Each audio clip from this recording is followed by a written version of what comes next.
استمر القتال عنيفا. كان الحلفاء يتقدمون، لكن أيزنهاور شعر بالقلق.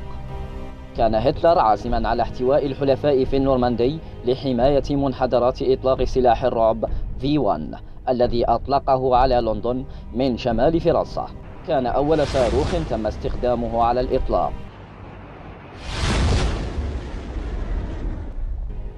V1 قنبلة طائرة ذات محرك إطلاق مع رأس قذيفة متفجر يزن طنا واحدا.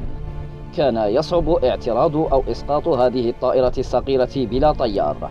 دعاها البريطانيون القنابل الطنانة لأنها تصدر ضجيجا كصوت الدراجة النارية. كان يحذر لندن من وصولها.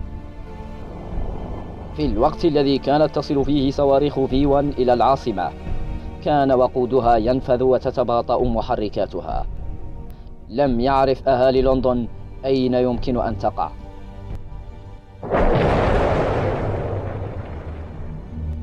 أطلق نحو 20,000 من هذه الصواريخ نحو إنجلترا وقارة أوروبا، وقتلت 11,000.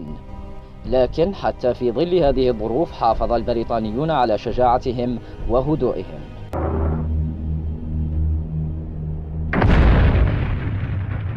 إذا فشلت صواريخ V1 في إضعاف معنويات البريطانيين، فقد هدفت أيضا إلى رفع معنويات الألمان. اضطروا أعواما إلى العيش في ملاجئ تحت الأرض. أمطرت قاذفات القنابل الأمريكية نهارا والقاذفات البريطانية ليلا المدن الألمانية بوابل من القنابل. أسقطت الطائرات الأمريكية 1.4 ملايين طن من القنابل. قتل قصف الحلفاء نحو 600,000 وشرد 7 ملايين آخرين. كانت تلك نتيجة حملة القصف الاستراتيجي التي هدفت إلى تدمير القدرة الصناعية والبشرية الداعمة لجهد ألمانيا الحربي.